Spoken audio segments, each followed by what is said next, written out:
Which camera are you gonna go for? Are they both on? Yeah, they're both on. All right, well, why don't I just talk to you? So as you know, you and I have known each other for many years. Phil from Ashland Leather and Horween. I'm John Lewinsky from Chicago. And I just wanted to mention that we normally don't drink, although it is after 5 o'clock. So, and we never drink at the workshop except today's a rare day. My special occasion. It's your special occasion, yeah. So we're drinking a little local Chicago. Did you know that this is my favorite beer? I didn't. Thank you so much. I can take credit for it. And I've never seen them in the Ultra 19.2 ounces. Yeah, it's like a super can. Extra can. I love it. Yeah, I like Revolution. They have good stuff. Well, we did this before. And it was actually pretty good. I don't know how much of that you listened to, but we couldn't use it because of the music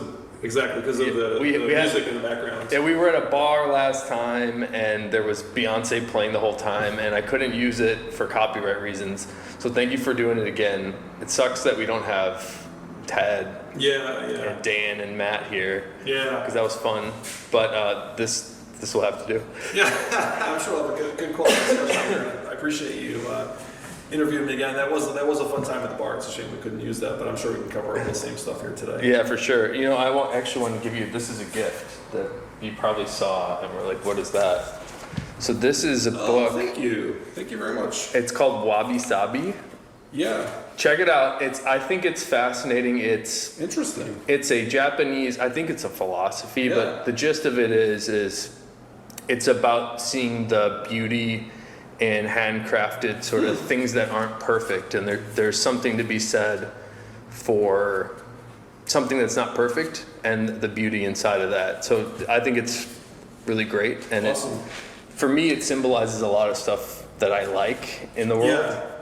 You like unique things and handcrafted things. I think we do also. I mean, we aim for perfection, but of course our stuff is mostly handcrafted, and so there's a bit of variation. Just like in your leather, there's variation in the sheets. There's variation in the sheets you make for our combs. Well, for me, it's like the concept of having a comb or a wallet or something beautiful that there's a corny saying that I keep repeating. That something that enhances your life just because it's awesome to look at, like a piece of art. Yeah.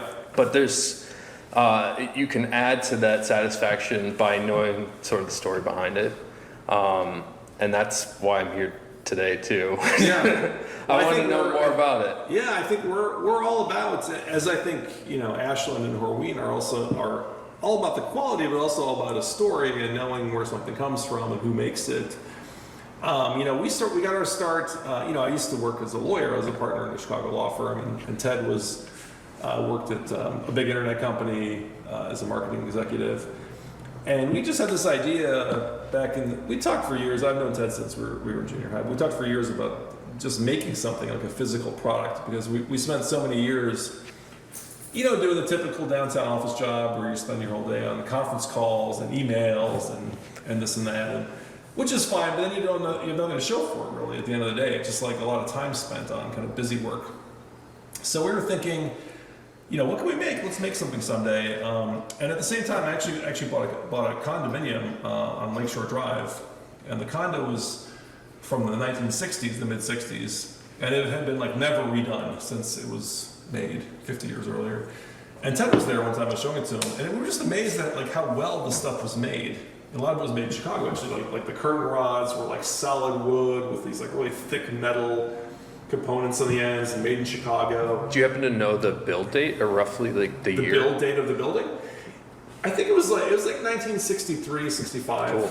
Right around then. Nice. So Kennedy administration, that kind of era. Absolutely. And there was some stuff made by Pella, that company that makes windows. There were inside the unit, really solid stuff that was used for 50 years and could still be used even though it was kind of dated in terms of appearance.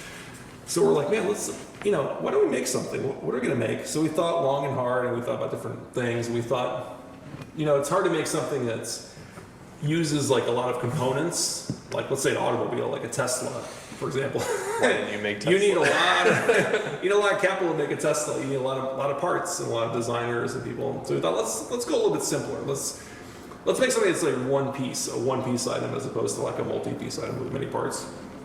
So we thought, let's make a great comb, because there are no great combs out there. There really were no metal combs in the market, except I think Tiffany's was making a silver comb still, but there were no metal combs other than that. There had been metal combs years earlier. You once told me that airline, or was the comb similar to a comb that TWA was giving out or something to that effect? So there was a comb, actually one of the combs would make the Model 4. It's a rectangular shaped comb. It's similar to a comb that... this guy? No. No, that's actually the Model 5, but the Model 4 is like a 4-inch long comb. It's similar to a comb that was given out to like passengers on airlines in the 60s and 70s. Yeah. Like, kind of a rectangular shape. I'm sorry, I was conflating stories. Because this Model 1 was the first one. The Model 1 is the first one, yeah, that came out. I was thinking of a later story about the Model 4. Yeah, my bad. No worries. And so actually, kind of logically, so we named these in order of introducing them. So Model 1 is the first one we launched, then Model 2, 3, 4, 5, and now we have Model 6 also. And that's that in your hand there is a Model 5 comb. The Model 4 was a comb that is very similar to designs that like TWA and other airlines gave out to passengers in first class many years ago. You know they don't even give out peanuts anymore, let alone They give out nothing. It's pretty embarrassing. I think air travel is really gone down the tubes. In this country, at least. I don't know about overseas. Yeah, and I guess I'm not fancy enough to buy the business class or first class ticket. Yeah, So. I'm just, even if I could afford it, which I generally can't, but I mean, it's like a lot of money and it's not worth it. Yeah. When you think about like the amount of hours you're in the air, the amount of money it costs, it's like not worth. Like if you think about flying overseas. That's the only time I've upgraded, but I only upgraded, my wife and I upgraded seats. So we were flying from Chicago to Rome direct, and we don't fly internationally often. So our longest flights are usually to see my dad in California, which is 4 hours, 3.5 hours. And even then we're just, coach, don't care, put us wherever you can fit us, middle seat. But on this flight to Rome, we're gonna get the train.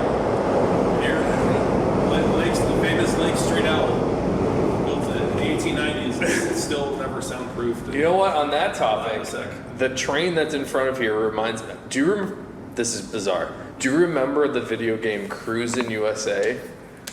It rings a bell. There's a map called Chicago, and I haven't played this in decades, so I could be mistaken, but there's a map called Chicago where you drive under the Lake Street train. Okay, under the L tracks. Right, yeah. So driving over It's here. I don't know what it's like in the video game, but in reality, it's one of the scariest places to drive in Chicago. And the reason is... It gets narrow. Because it's extremely narrow and right. there are posts, and so if somebody swerves into your lane a little bit, you have nowhere to go on the right because you will hit. It's game over. It's game over. So we've seen cars like where one car knocked off the other car's mirror and kept driving. We've seen trucks hit into the braces at the top, which are diagonal, and like shear off part of the roof of the truck. This happens regularly in the street, actually. We get the truck sheared off on the underpasses on the north side, where there's the metro tracks. At Elston and Ashland. And there's a very short clearance, and they get stuck in there. Yeah. It's embarrassing. We saw a truck here one time that hit those L-track supports so hard that it literally tore, it was like opening a sardine can, like tore much of the roof of the trailer off. And they had to bring a tow truck and like cut apart the top of it, and just the truck or the trailer. The thing was, there was nothing in it. It was empty. Yeah. I can't believe the tracks are standing in all these years. I think they're just over-engineered for what they are now. Because I think originally they ran locomotives that were much heavier than the. It seems like a terrible idea. Let's put the support structure above cars. I think it was built even before the automobile. Probably predates the car. True. So what year did you say? Cars like an interloper. I think it's from the 1890s. This yeah. So it probably predates most cars. That's crazy. It's pretty amazing though. It's amazing they still run it. There it is again. It's like the modern cutting edge technology in the 1890s. Right. It was like what everything is the most modern today. Like that was Boeing 787, whatever, Tesla. That's like that of the 1890s is the Chicago L. We're really big fans of transit, apparently. Well, so anyways, the only time I ever had upgraded my seat was to Rome, which, by the way, Rome is amazing. My wife and I both got put in middle seats on a 777. Yeah. We're not going to sit in the middle seat crowded next to all these people for 6 hours. I forget how long it was. It was a long flight. Yeah, long flight, 8 hours to roam. 8 hours, yeah. Mm-hmm. And so we upgraded. We paid $100 just to sit wherever we wanted. I forget what the airline was, but turns out we paid all this money and the flight was empty. So we could have sat wherever we had rows. We could have sat in. So I might not. Do that again. That is really annoying. Anyways, you were telling me about the comb. So why did you choose? Because I love. By the way, this is my comb. Oh yeah, I use this. Black number 1. I use this every day. This is the matte black. I don't know if you do this finish anymore. Oh yeah, you've got an older black version that we kind of changed the black finish on it to make it a little bit more. You can see durable, because it's like come off a little bit on this. It's very, very durable now. The older ones kind of sometimes wear off a little bit. I use it every day. I love it. Awesome. I love having something that I don't have to throw out, but I also just want. It's like you pick it up in the morning. Same with my wallet or many things I have. You don't feel bad using it. It's like something you look forward to touching. Yeah, exactly. I just really like it. I think what you're saying is exactly right, because there's so many products out there that we have to use maybe because there's no alternative. They're kind of like badly made, and you don't really feel good about buying them because you know the people who make them are like probably working in like a sweatshop type environment overseas, and it's like they're trying to squeeze every penny out of it. And oh, by the way, we should say this is. I took some video here earlier, but this is where the combs are made for the most part. They're finished. They're finished here. Yeah, we do some other steps with other companies here in Chicago, some of the earlier steps, but the finishing work, the engraving and packing and so on is all done here. It all happens right here. Yeah, and everything is done. The metal shop is within a couple miles, right? It is. Yeah, the laser cutting shop is within a couple miles. It's a big factory in Austin, the Austin neighborhood. Yeah, very They have cool. a huge laser that's like probably half the size of this room. I think I keep interrupting the train of thought. So I love the shape, and that's actually how I remember making the little sketch of this sheath design. But how did you come up with the shape for the number 1 comb? So we were just coming up with different ideas, and we talked to some people also, and we looked at different combs that were out there, and we finally settled on an idea, which was to add this kind of finger loop design. Yeah. Which we thought would be an amazing kind of functional feature to either hang up the comb after you're using it or hold it in your finger while you're combing your hair. You can put it through your pinky finger if you're applying stuff to your hair, like hair product, and then you can kind of have it hanging on there. They can kind of swing it back up and comb Okay. with it. Or you can hang it up after you're done using it on that hook, on the loop, I mean. So it's actually pretty functional. It looks kind of cool too. I think it's a nice thing rather than like the typical boring comb design. It looks like nothing. Right. So there wasn't a something that looked like this. There was nothing like that. That design's been copied by a lot of people, even though we have a design patent on it. But like overseas, kind of copycats have copied that comb. So you're quite a lot. you're a lawyer, and I have no idea. So when you have a design patent, have you enforced the patent at all, or what does that really mean? We've enforced. So we were issued the patent on the design of that comb and also a different comb, Model 2, the smaller one you can see here in the middle of the table. So if somebody makes this exact shape, this exact design, you can sue them? We could sue them and they're liable. But the thing that we do primarily is if somebody does that, we of course get in touch with them and talk to them. I guess I don't understand what the patent law says. It says only you can do this for X amount of years. Exactly, like you own the design for this. Like this is your design. Like, for example, Apple had a patent on certain features of the iPhone, like visible, the way it looks. And from what I remember, they sued Samsung and got a bunch of money. Right, I remember. They won that case because Samsung had copied some parts of the design. Right. Which were new things that Apple came up with. So it's similar for us, like that design with the circle and that thing is patented. So we, for example, can contact, and we've already done so many times, contact eBay, Amazon, Etsy, other places where people sell copycat combs, Wish.com, and they will remove them based on our design patent. Really? It's not quite so straightforward. Yeah. It's not like they're like, eager to do it, but with enough arm twisting, you can get them to enforce your patent. Interesting. Yeah, it does require some arm twisting though. And there's ways to do it, which I won't get into here. Yeah. I guess I didn't realize. So what about internationally? Same thing. You can. Internationally, every country has its own patent laws. So we haven't patented in every country because it's a lot of money to. Okay. Each country has its own each country has its own Patent patent system. There's a European Union system, but primarily it's kind of per country driven. Yeah. But the U.S. is our biggest market, so this is where we focus our energies, really. Right. Okay. Very cool. So this I love the Model 1. By the way, I don't know if you recall the sheath that you rejected from me, but this is this is the one. This is the Is this one a that rejected sheath? I love it. It looks amazing.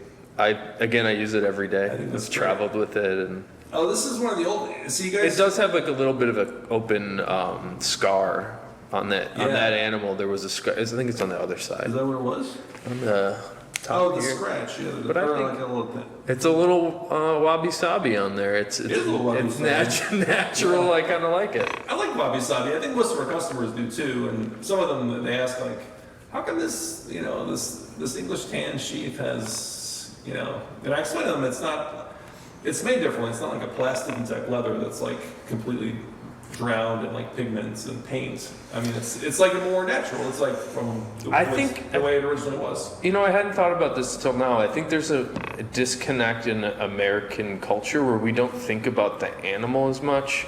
Like with meat, like honestly, most times when I make a delicious burger, I don't really think about this came from a steer. Mm-hmm. Or if I'm drinking milk, I don't really think about this came from cow. Yeah. But I think people, if we can't connect the fact that meat comes from an animal, it might be very hard to connect the fact that leather also comes from an animal. Because I think most people don't understand what leather really is, or they don't really think about it, or maybe they don't want to think about it. But yeah, they gave you this one with a scar, and that happens in every animal, Yeah. So usually we try to cut around them, but sometimes they're hard to see until the leather flexes. Yeah. And sort of opens up the crack a bit. Yeah, and we love I love the variation, especially in that leather. That leather has the most variation, I think, of any of the leathers that we got from you guys. It happens to be, or maybe ironically, it's the most popular. It's the most popular. It is the most popular leather also that we sell. So I guess people do appreciate it. People do appreciate it. They love a little bit of variation. I think some people even ask us. They'll say like, "Can you send me a sheet that has like a lot of scarring and other kind of stuff on it going on, or a lot of like marks on it?" Some people ask us that. Other people I want say, it to be totally messed up. well, they want to see. It's kind of more rugged looking too, if it's got some stuff going on. Yeah, I don't know if the video will pick this up, but yeah, if you crease it, I mean, anybody that has one of these and then wants it to look more rugged, you can sort of flex it. And what's happening is there's a hard wax on the surface of the leather that when it's flexed, it reveals some of the lighter undertones. Right. And then you can always sort of rub it back. So there's really no downside to doing that. You're right, it does look really cool when you I think it's amazing. kind of beat it up a bit. It's amazing because it's sort of it's almost like a more natural type of leather. Although we do also sell, obviously, we make the Chrome Excel sheets, which are a different concept, which is also amazing, but this is a different kind of feel because this is like, I think it's closer to the original animal probably than the other leathers that we sell. Yeah, it's it's very grainy. It's grainy, it's really nice. It kind of feels and smells like the real thing. I brought over those Cordovan sheets today. Yeah. And if you, this is really awkward to do, but if you open the bag and just sort of smell it, it just smells like Cordovan. It's really cool. Cordovan is the most amazing smell. It's got it's a different smell. It's very pleasant. And Dan, if he listens to this, he'll laugh at me, but he's been trying, and I've been trying for years to try to make a Cordovan scent. If you try to find candle makers or scent makers, we've reached out to them. They don't even respond. Hey, can you match this scent? Because it would be amazing. I would personally want, and that's why we make most things we make, is I would personally want a Cordovan scented candle and just light it up. Or they're called sachets, the little bags that smell good, and you throw them in a drawer. I would love a Cordovan scented. There's nothing like the smell of Cordovan. It smells great. It's just a unique smell. I mean, I've had customers sometimes write to me and say, "How do I know this is Cordovan?" Like the sheet I send them, and I say, "Just smell it." Smell it. Literally, just smell it. You can smell it that it's Cordovan.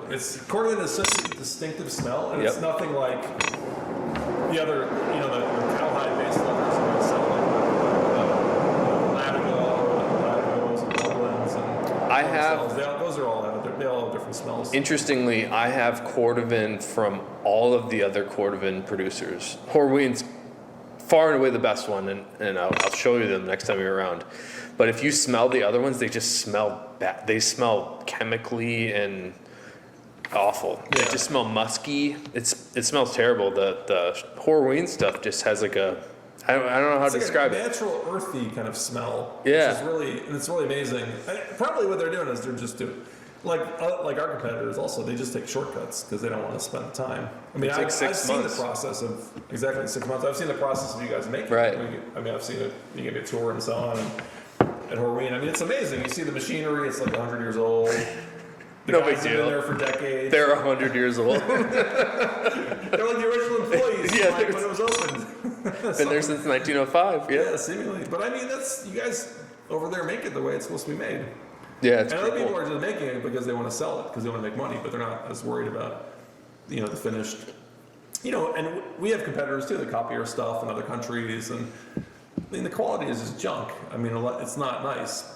Because we they talked try to save money on a lot of things. We talked about that the last time we tried to do this interview, and you had once told me the story of a comb that was a knockoff comb that you bought. Yes. And checked it out, and you were describing the sharp burrs in the metal on the tooth of the combs that would just immediately rip your scalp apart. Yeah. I actually, if you don't mind, I actually think I have that comb here if you want to see it. I would love to see it. Okay. 1 second. Is that the knockoff? Yeah, so I want to tell you something interesting. So this is one of the knockoff combs. As you can see, all the teeth are crooked. Is it rusting? As you can see, it's developing rust on the top. Even though in the listings when they sell these on eBay and other places, You might have to wait for our 1800s train.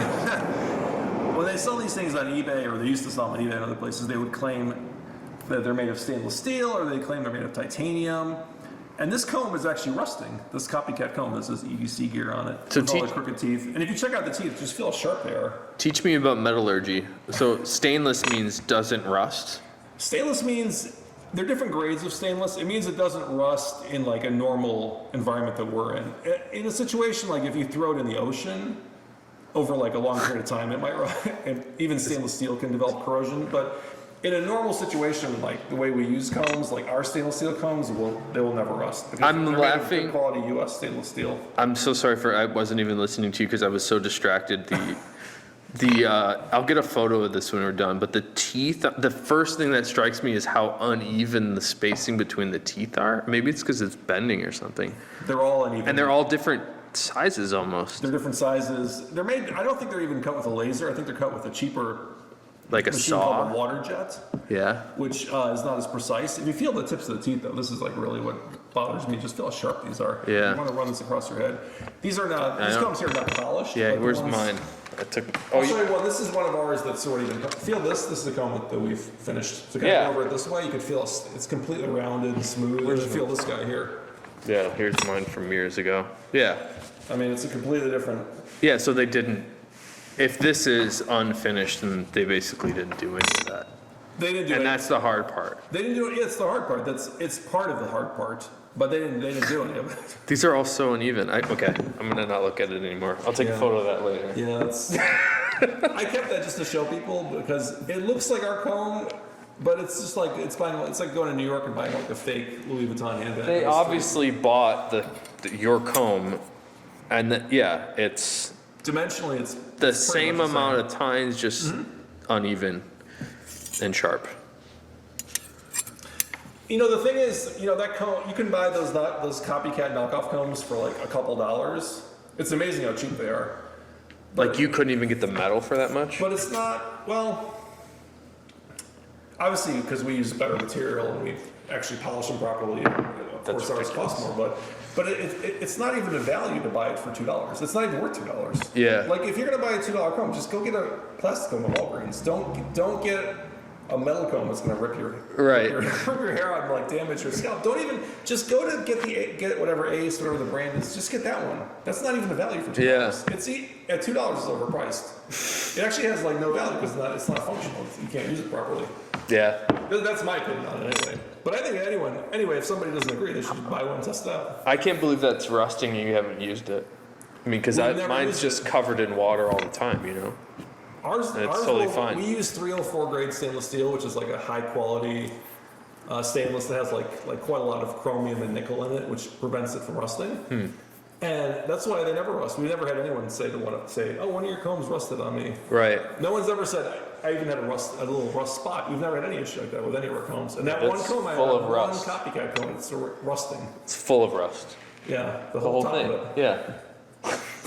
Unbelievable. It's made of, the thing is, it's made of a cheap, it might be a type of stainless, but it's like a cheap type of stainless where they skimp on the chromium and the nickel. Also, you see the material is quite thin. It's quite a bit thinner than other combs. You see compared to yours. See how thin it is compared to yours. And so it's going to bend a lot easier. It's in your pocket. I'd say it's half to 2/3 of the thickness. Yeah. So, you get what you pay for. If you want a copycat comb, get that one. Yeah. If you want a comb you can use the rest of your life, Yeah. get the real deal. Do you remember what? I think I've probably had this for 4 years, maybe more. Probably at least 4 years, yeah. Yeah. I love it. You'll never, I mean, if you have kids someday, you give it to them. I'm not really going to use your comb necessarily, but maybe as a memento. I mean, they'll last forever. It'll outlast. The stuff we ship out today will last, like Corded did, last forever. It'll last decades. Generations, right? Generations. So we get a lot of emails from fathers that have, these are amazing emails, by the way. It's like so flattering. But when somebody emails us saying, hey, the wallet I bought, I love it.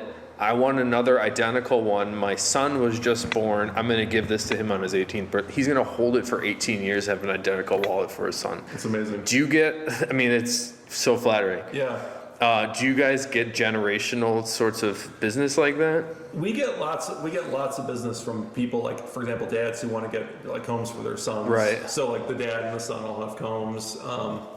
We get a lot of business. We get a lot of custom business where people, for example, like to do like a graduation gift or a wedding gift, groomsman gift, this kind of thing. And it's like a memento of a certain day. We do a lot of custom engraving, so you can engrave like a name or initials or a date or an occasion on it. That's actually a huge part of our business because the combs are designed to last forever. They will last forever. The combs never break. I mean, the other thing is we've never had somebody say the comb broke because it's not possible to break the combs. I mean, I don't want to say it's not possible. You could maybe do it with enough effort, but the comb could maybe bend if you... Under normal circumstances, yeah, it could bend, there's maybe no you way. can just bend it back into shape, but it doesn't break. The combs don't break. Yeah. I mean, they don't break. I can't imagine bending mine. It seems I mean, so... you can, if you put it up, I mean, like anything, you can bend anything with enough force, but Right. it's not going to bend just for normal use, certainly. And it's definitely not going to break. Well, you were showing me, before we started talking, about you gave me a little video demo of the laser engraving, but also there's that machine. I don't know what that's called. Yeah, it's... Can we talk about that? Is that our secret? We have a manual vintage engraving machine that's from the early 60s. How does it, what is it? It's not a laser, but what does it carve it? Scratching? It operates basically as a needle. Kind of it's not exactly a needle, but it's like a hardened steel tip that's kind of pointy that will go into the metal and you can trace out initials or numbers or whatever you're putting in there. What's it called? The machine? It's called a... Oh, let the train answer. I'd have to go look at that name, but it's like a vintage, it's like an old school It's cool. machine, yeah. It looks wacky. It is pretty... It's old, but it looks like it's from the future or something. Yeah, I mean, it weighs a ton. Just like all this stuff that used to be made in the United States. It's like indestructible. Right. You could use that thing for another 100 years. It has no motor. It just has I mean, that thing probably weighs 200 pounds.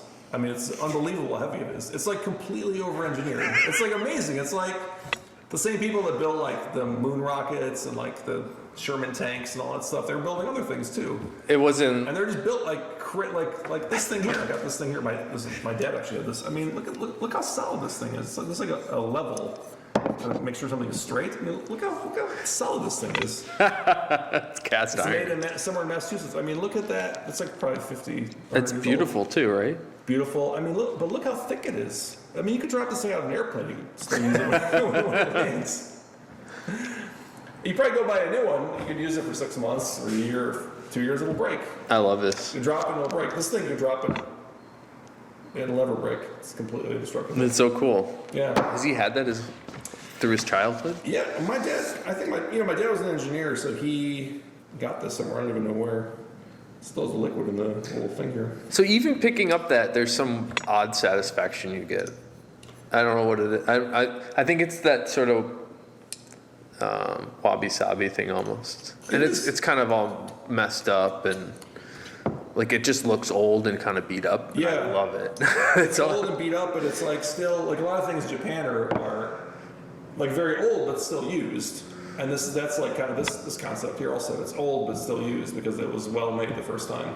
Right. It's kind of the idea that like if you're gonna do something, just do it properly. Right. As opposed to like you go to a store and you buy things and they're kind of cheap, but really they're kind of just like half-assed. They're not like done properly. Yeah.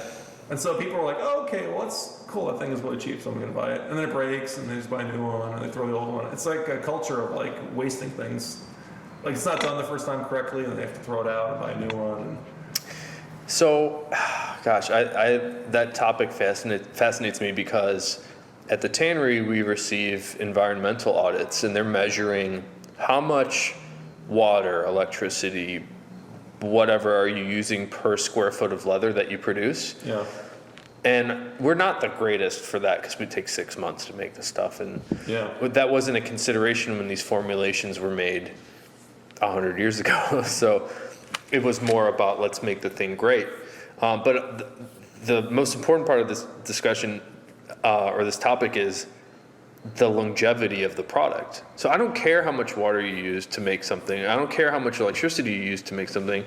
If you're going to use that thing for generations, how are you going to compare that to a pair of shoes that last 6 months? When many people, most customers of Ashland and Horween have pairs of quarter-inch shoes that they've used from their fathers. So we're talking about 50 years of somebody wearing a pair of shoes. All you got to do is put a new sole on it. So what's the green impact of that? What is the comparison point? You can't compare it. You can't compare it. You think about the production itself, but then think also of the transit of things. You think of a product that's made like a comb or a wallet that's made overseas and has to be flown or put on a ship, and that's a lot of fuel use. Then put on a truck and brought here, and then you throw it out, it goes in the garbage truck and then to a dump, and then you repeat that cycle over and over again. And then you think also of the way that things are made in many places where they cut corners environmentally. Yeah. Versus what we do and what you guys do. I mean, obviously any manufacturing is not going to be perfect in terms of the environment, but we at least here try to do it according to the rules that apply. And we don't just like release random things in the environment, smoke and all. Turns out liquids. the environmental laws in Chicago specifically are very intense. I mean, the water reclamation district has very strict standards. And interestingly, to that point, on this same environmental audit we received, there's a couple tanneries in the United States that get this audit, but most of them are in India or China or South America. Right. The best story I have was the audit it's a binder full of paper, and they go through every little thing. So the guy's going through this process. Okay, how much water did you use here?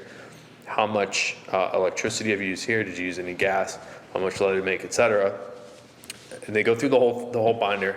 And on his way out, he's leaving, and he goes out the back, and they're just pumping wastewater from the tannery just out into the back of the building, just pumping it out into the street. It's like, well, we just threw out your whole audit because the local standards are non-existent. Over you and overseas. And that example was from China. Yeah. Oh, yeah. I mean, the stuff going on over there. I mean, the thing is, it's not just limited to that country because, of course, like pollution travels across the world.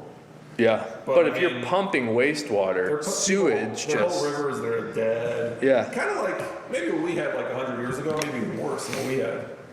I mean, back then we didn't know and we didn't have the means to really keep it clean. Right. But they just do it because it's cheaper over there and they don't really care. And well, they may or may not care, but the laws don't support whether they care or not. The law doesn't exist. So yeah, it's just a matter of let's do it and let's not worry about it. So to the credit of these environmental audits is they catch things like that, and it's fantastic because the local governments don't care. They just want businesses to do whatever they want. So and maybe it's a little like political of a route there, but it's just an interesting way to put it. Well, I think it's a really good point because there are a lot of people here who care about the environment in the United States, but they still buy things and they just prefer not to think about like where they come from and how they're made, as opposed to spending a little more and getting one that's made like in an ethically correct way. They're just like, oh, I'm gonna just buy this thing. I don't care how it's made.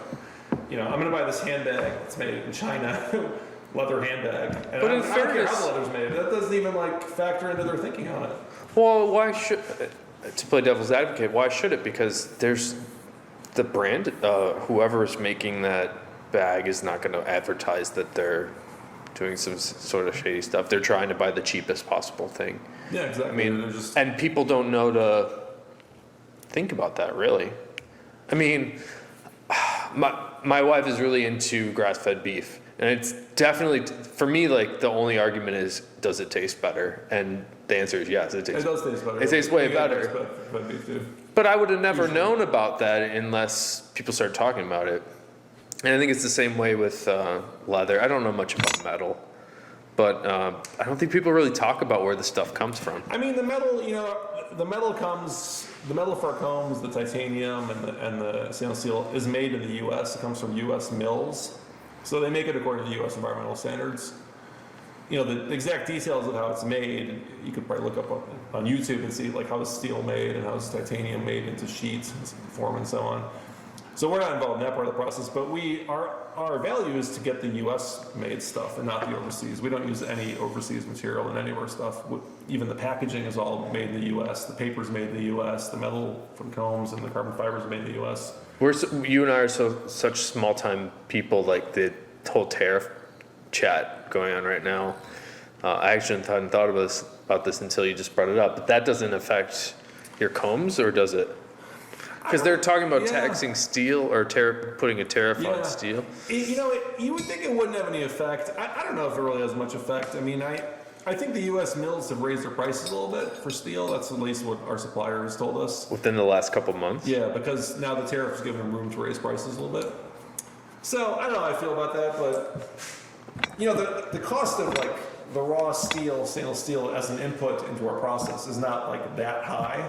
Right. It's not the biggest cost we have. It's the labor to finish It's them. the labor, it's the laser cutting and the polishing and Right. so on.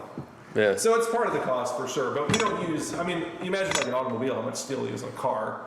I mean, the stainless steel combs weigh 1.7 ounces, so we don't have like a ton of steel. We're not buying like huge, megatons of steel. The titanium combs weigh 1 ounce, so. Right. The bigger ones, so it's not like we're using a ton of metal in them.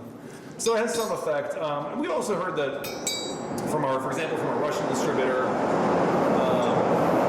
that the Russian government now wants to impose tariffs on U.S. imports of all kinds based on the fact that we have the tariffs on their steel and so on coming in. So they want to retaliate not just on steel, but on other things Everything. too. Everything. But we'll see how it shakes out. There may still be a deal that comes out, so it may not matter at the end. So we'll see. That's crazy. We'll see. We're in a fight. I know you do a bit of business in Russia. We do, yeah. It's But a market for us, actually. Yeah. Mm-hmm. Like how is it? 10% of the combs that you make? It's not 10%, but it's like a high single-digit percent out of. I couldn't tell you the exact number, but it's between 5 and 10% of our. That's awesome. Actually, total production probably goes to Russia. Maybe not every year, but it's like around that number. What's going on in Russia because I don't think we sell maybe one wallet a year to Russia. It's just, it's not a market for us. It's not a market. I think the guys there, I was in Russia last year, and I grew up like you did in the United States, although my parents are from Poland, immigrants from Poland, so I heard a lot about Russia from them, opinions about Russia, and also growing up in the U.S., the Cold War, maybe you're too young for that, but you remember like the Soviet Union, all that stuff. I was born when Reagan was president, so I was kind of after really, that. Yeah, right. it was a little bit when you were young, quite young, but I mean, I was born probably a decade before you. I was born in '76, so I remember it going on. I mean, Russia, I think guys in Russia there are a lot of like guys in Russia who are, they're very sophisticated guys who dress well and like really nice things. There are also a lot of guys in Russia who are like really tough guys who you'd like to have as like your buddy if you're going to a bar. Right. Dudes are like tough dudes that you would want to mess around with. Right. there's a whole range of guys, just like in the United States. But for some reason, they like our combs. You know. I have an idea for you. You're gonna love this. Since you want a tough guy at the bar in Russia with you, you should leave. You should give him this like extra sharp bird tooth comb. the rusty. Fight him off with a comb. Yeah, that is actually, you could actually. That's the best. I think you injure yourself before you do something. The first casualty of that Chinese made comb, your head. Yeah, man. All right, cool. Well, is there anything else that we should go over? I mean, we kind of went through a lot of stuff here. Oh, I wanted to talk about the building you're in. Oh yeah. How long have you been here for? We've been here. Because I love this. I love the stencils on the wall and all the signage, and then the I don't know what to call it, the sculpture garden in the back. Yeah. So the building, we've been in this building for almost 3 years, 2.5 years, and it's owned by an artist, Phil Schuster. You can see his art in the back and hanging around here somewhere. He's a sculptor that makes stuff in concrete and fiberglass, like kind of natural designs you see in different places. Yeah. So he's a great artist, and he's got this building, and he uses the other half of it, and this half is kind of separated from his half, and so we rent this from him. Yeah, I love it. Yeah, it's a pretty awesome space. Very quiet. We have a nice garden in the back. You can go in the back there and just walk around. There's a cat back there living there. There's a rabbit I saw this morning. There's all kinds of animals here. It's very interesting. Nice. I mean, Dan and I are looking for a new Ashland home. Okay. HQ3 we're calling it. Yeah. Like Amazon has HQ2. Yeah.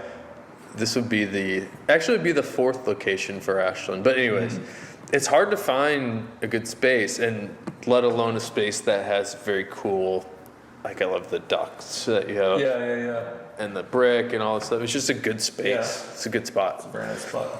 So yeah, we're working on that. But where can people, let's plug your website, and you do a lot of Instagram? We do a lot of Instagram, yeah. We're our website is Chicago Comb, all one word, ChicagoComb.com. You can go on Instagram, we're at Chicago Comb Co, so we have a CO at the end. But if you just type in Chicago Comb, you'll find us. We're on Amazon, we're in a lot of stores. Yeah. Cool. Thanks, John. Thanks so much. Thanks Phil. for the beer too. We appreciate it. Yeah, cheers. Cheers. Thank you. That was my last sip too. It's perfect. Nice. Perfect timing. Good stuff, man. Yeah, thank you.